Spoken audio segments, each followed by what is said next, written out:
माँ का मायका। दिव्या की शादी राघव के साथ हुई थी। दिव्या और राघव एक दूसरे के साथ बहुत खुशी खुशी रहा करते थे। दिव्या एक मध्यम वर्गीय परिवार की लड़की थी, लेकिन दिव्या की सास अनीता जी का मायका काफी पैसे वाला था और अनीता जी अपने पैसे वाले मायके की वजह से काफी घमंड भी किया करती थी। एक दिन सुबह के वक्त, मम्मी जी मैं सोच रही थी अपने मायके जाकर आ जाती हूँ, बहुत दिन हो गया है ना। हाँ मम्मी, पूरा 1 साल हो गया है दिव्या को अपने घर गए। कुछ दिन रहेगी तो उसका मन बदल जाएगा। हाँ हाँ, क्यों नहीं बेटा, आराम से अपने मायके जाकर आओ। अरे भाई, लड़कियों को अपने मायके जाना भी चाहिए, वो भी तो तुम्हारा घर है। जरूर जाओ बेटा। ठीक है दिव्या, मैं 2 दिन बाद की टिकट करवा लेता हूँ, तुम्हें छोड़कर आ जाऊंगा। अरे तुम्हें जाने की क्या जरूरत है बेटा, बहू खुद भी तो जा सकती है ना, ट्रेन में बैठकर ही तो जाना है। लेकिन मम्मी, अच्छा थोड़ी ना लगेगा, इतने दिनों बाद दिव्या अपने घर जाएगी, वो भी अकेले। अरे ठीक है ना बेटा, तुम क्यों अपनी छुट्टी खराब कर रहे हो बिना बात के। इन छुट्टियों को कभी इमरजेंसी के लिए बचा कर रखो, काम आएंगी। और बहू का क्या है, 2 दिन मायके जाकर वापस आ जाएगी। कोई बात नहीं राघव, मम्मी जी ठीक कह रही हैं, बेकार में ही मुझे लाने छोड़ने में आपकी छुट्टियां खराब हो जाएंगी। वैसे बहू, तुम्हारा भाई भी तो तुम्हें लेने आ सकता है। शादी के बाद तो बेटियों को लेने अक्सर उनके भाई ही आते हैं। तुम्हारी मम्मी ने नहीं बताया तुम्हें? कोई बात नहीं मम्मी जी, अभी आप ही ने तो कहा ना कि मैं अकेले जा सकती हूँ, तो मैं अकेले चली जाऊंगी। अरे बहू, कहीं ऐसा तो नहीं ना कि किराए के पैसों की वजह से तुम्हारा भाई तुम्हें लेने नहीं आ रहा।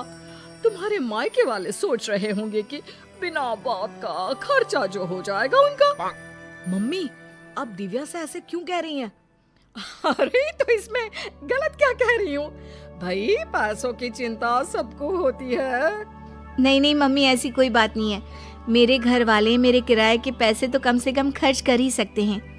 2 दिन के बाद दिव्या अकेली ही अपने मायके चली जाती है। उसके मायके जाने के बाद, राघव बेटा, तुम्हारी शादी ना हमने गलत घर में कर दी। अब क्या हुआ माँ, दिव्या से कोई शिकायत है क्या आपको? आपने मुझे उसके घर भी नहीं जाने दिया। अरे क्या करेगा वहां जाकर, जब भी जाता है ढंग के तोहफे तक नहीं देते वो लोग। वो तो ये भी नहीं जानते कि दामाद की खातिरदारी कैसे करनी चाहिए। मम्मी, आजकल के जमाने में कौन इन सब बातों के बारे में सोचता है? कभी तेरे पापा से पूछना, आज भी मेरे साथ जब मायके जाते हैं ना तेरी नानी के घर, तो पूछ कितनी खातिरदारी होती है उनकी वहां पर। और तोहफे तो इतने देती है तेरी नानी कि घर ही भर जाता है मेरा तो।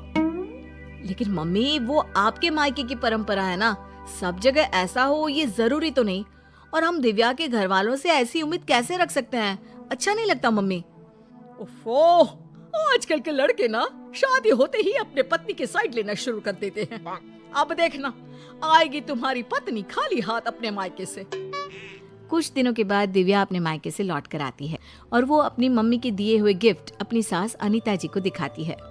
मम्मी जी ये देखिए, मेरी मम्मी ने मुझे साड़ी दी है, राघव के लिए शर्ट और आपके लिए भी एक साड़ी भेजी है। बस?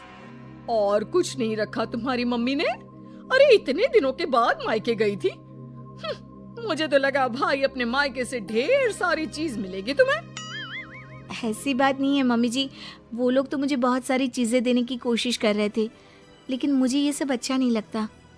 हाँ मम्मी, मैंने ही दिव्या से मना किया था, बिना बात के किसी से चीज लेना अच्छी बात नहीं है। तुम्हारी नानी होती ना बेटा, तो मुझे कभी इस तरह नहीं आने देती। मेरे मायके की तो बात पूछो ही मत, जब भी जाती हूँ इतने सारे गिफ्ट मिलते हैं, क्या बताऊं। बस मुझे तो कभी कुछ खरीदने की नौबत ही नहीं आई।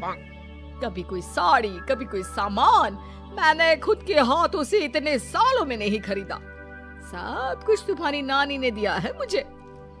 मम्मी, अब वक्त बदल गया है, वो आपका मायका है, दिव्या का परिवार पूरी तरह से अलग है। हाँ मम्मी जी, और वैसे भी सबका परिवार एक जैसा नहीं होता ना, और मुझे मेरे परिवार से कोई शिकायत भी नहीं है। कुछ दिनों के बाद अनीता जी अपने मायके जाती है और जब वहां से लौट कर आती है तो बैग भर भर के गिफ्ट लेकर आती हैं। देखो बहू, इसे कहते हैं मायके से आना। अरे भाई, इतना सामान हो गया था कि क्या बताऊं। अरे वाह मम्मी जी, ये तो बहुत अच्छी बात है, आपको इतनी सारी चीजें मिली हैं। वही तो, और एक तुम्हारे मायके वाले हैं, ठीक से मिठाई भी नहीं भेज सकते बेटी के ससुराल वालों के लिए। मम्मी जी, आप ऐसा क्यों कह रही हैं? देखो तो सही बहू, मेरी माँ ने पूरे 5 डब्बे रखे मिठाई के। इसे कहते हैं बेटी को विदा करना। तुम्हारी तरह नहीं खाली हाथ भिजवा दिया। बस करिए मम्मी, दिव्या आपकी बहू है, आप उससे इस तरह बात करेंगे तो वो क्या समझेगी। राघव के बार बार समझाने पर भी अनीता जी पर कोई असर नहीं होता और वो कभी भी दिव्या को उसके मायके के लिए भला बुरा सुनाती ही रहती है। एक बार अनीता जी की तबीयत बहुत खराब हो जाती है। मम्मी जी देखिए, आपको बिस्तर से उठने की कोई जरूरत नहीं है, आप आराम कीजिए, आपको जो भी चाहिएगा मैं लाकर दे दूंगी। हाँ हाँ ठीक है, देखो तुमसे जो हो रहा है वो कर दो। बाकी मैंने अपने भाई को फोन कर दिया है, मेरे भाई और भाभी आ जाएंगे मेरे मायके से मेरा ख्याल रखने के लिए। मम्मी आप ऐसा मत कहिए ना, दिव्या आपकी बहू है, वही ख्याल रखेगी आपका। मामा और मामी कितने दिन आपका ख्याल रख लेंगे। ऐसा कुछ नहीं है, मैंने कहा ना, मेरे मायके वालों को बड़ा प्यार है मुझसे। एक फोन करूंगी और दौड़े चले आएंगे।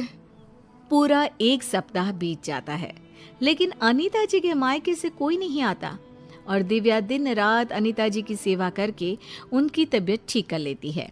तबीयत ठीक होने के बाद, दिव्या बहू, जरा यहाँ तो आना मेरे पास। क्या हुआ मम्मी जी, आप ठीक है ना? आपको किसी चीज की जरूरत तो नहीं है?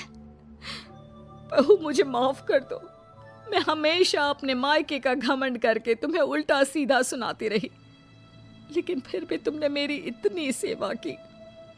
मम्मी मैं आपसे कहता था ना, अगर आप अपनी बहू से प्यार से पेश आएंगे तो वो आपका बहुत ख्याल रखेगी और वही जिंदगी भर आपके काम आने वाली हैं। लेकिन मैंने तो अपनी बहू को हमेशा ताने मारे और फिर भी उसने मेरा इतना ख्याल रखा। मुझे माफ कर दोगी ना दिव्या? अरे मम्मी जी ऐसा मत कहिए, आप हमेशा मेरे मायके वालों को भला बुरा कहती रहती थी, लेकिन एक बात बताऊं, सबके घर वाले ना अलग अलग होते हैं, सबका अपना अपना नेचर होता है, लेकिन इसका मतलब ये नहीं कि मेरे मायके वाले मुझे प्यार नहीं करते, और इसका मतलब ये भी नहीं कि आप मुझे प्यार नहीं करती, है ना सच?